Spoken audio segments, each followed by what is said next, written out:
Hi అండి, hello, welcome back to my channel. నేను మీ Sridevi. So ఈ రోజు ఒక మంచి రెసిపీతో మళ్ళీ మీ ముందుకు వచ్చేసానండి. అదేంటంటే చిన్న చేపల ఫ్రై అండి. చిన్న నెత్తళ్ళు ఉంటాయి కదా, అవి ఫ్రై ఎట్లా చేసుకోవాలో, ఫ్రై అండ్ పకోడీలకు కూడా బాగుంటుంది. సో అది ఎలా చేసుకోవాలో చూపించాలనుకుంటున్నాను.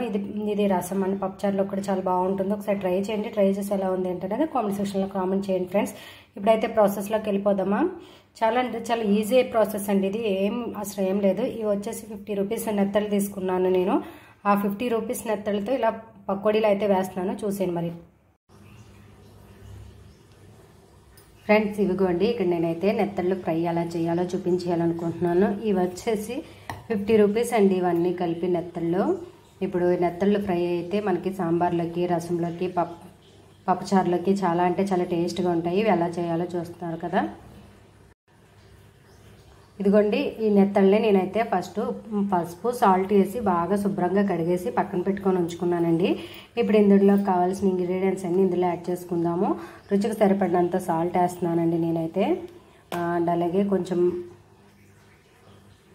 కారం,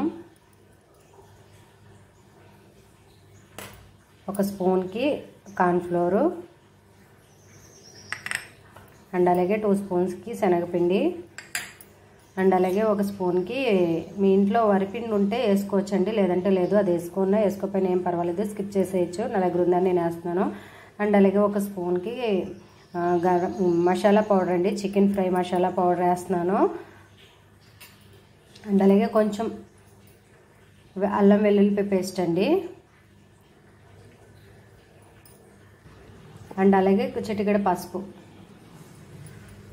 ఇవన్నీ మొత్తం బాగా కలిపేసుకోవాలండి, మనం వేసిన మొత్తం అన్ని ఇంగ్రీడియంట్స్. ఇందులో వేసుకుంటూ ఒక చెక్క నిమ్మరసం కూడా వేసుకోవచ్చండి. ఇప్పుడు నేనైతే ఒక స్పూన్కి పెరుగు అయితే యాడ్ చేస్తున్నాను. పెరుగు అనేది మీ ఇష్టం, వేసుకున్నా వేసుకోకపోయినా పర్వాలేదండి, కొంచెం యాడ్ చేశాను. ఇప్పుడు ఇవంతా ఒకసారి కలిపేసుకుందాము.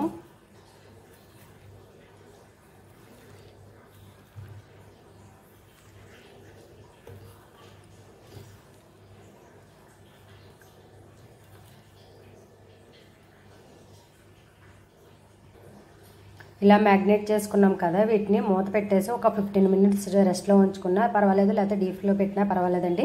ఆ తర్వాత అయితే డీప్ ఫ్రై చేయాలి ఫ్రెండ్స్. ఇప్పుడైతే మనకి ఫిష్ అనేది మసాలా అంతా పట్టి బాగా చక్కగా అయితే మ్యాగ్నేట్ అయింది. ఇప్పుడు మనం దీన్ని అయితే డీప్ ఫ్రై అయితే చేసేసుకుందాము. సో మనం మసాలా అంతా వేసి చక్కగా నానబెట్టుకున్నాం కదా, మీకు మసాలా అంతా చేపకి పట్టి బాగా అయితే టేస్ట్ అనేది వస్తుంది. ఇప్పుడైతే డీప్ ఫ్రైకి సరిపడగా ఆయిల్ అయితే వేసుకుంటున్నాను. ఇదిగోండి, డీప్ ఫ్రైకి సరిపడగా ఆయిల్ అయితే వేసుకుంటున్నాను. మనకి కొంచెం చేపలే కాబట్టి కొంచెం ఆయిల్ అనేది వేసానండి. ఎక్కువైతే ఎక్కువ క్వాంటిటీలో వేసుకోవాలి కదా. సో నాకు ఇక్కడైతే ఇదైతే సరిపోతుంది. ఇప్పుడైతే నేనైతే వీటిని ఫ్రై చేసేసుకుంటాను ఒక్కొక్కటిగా ఇందులో యాడ్ చేసేసుకొని.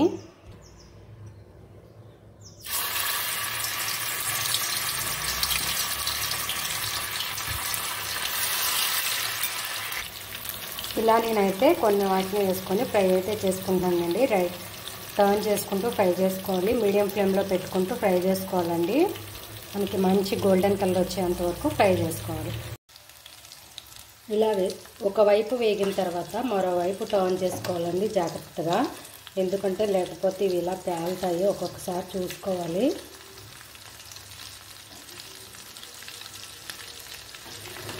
ఇదిగో ఇలా అన్నీ కూడా 2 వైపులా ఫ్రై చేసేసుకోవటమే. ఇలా 2 వైపులా ఫ్రై చేసేసుకోవాలండి. అంతేనండి. ఇప్పుడు మనకి 2 వైపులా ఫ్రై అయిపోయాయి కదా, ఎంతో టేస్టీగా ఉండే చిన్న నెత్తళ్ళు ఫ్రై అయితే రెడీ అయిపోయింది. వీటిని పప్పుచారు కానీ, సాంబార్లో కానీ, రసంలో కానీ నంచుకొని తింటే చాలా అంటే చాలా బాగుంటుంది. సో మీరు కూడా ఒకసారి ట్రై చేయండి. ట్రై చేసి ఎలా వచ్చింది ఏంటనేది నాకు కామెంట్ సెక్షన్లో కామెంట్ చేసేయండి.